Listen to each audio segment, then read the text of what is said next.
Hi everyone, welcome back to my channel. When I brought my new MacBook, I noticed something strange with my battery. First, the battery sometimes froze. Then even after using it for hours, the battery percentage did not go down, still stuck, and when it reached 50%, my MacBook showed low battery and suddenly turned off.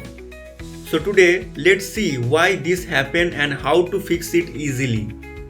There can be many reasons for this, but the most common problem that occurs is calibrate the battery.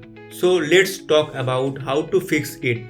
Use your MacBook until it shuts down, then charge it to 100% without unplugging it. After full charge, keep it plugged in for 4 to 5 more hours. That's it. Try this easy step and your MacBook battery should work fine again.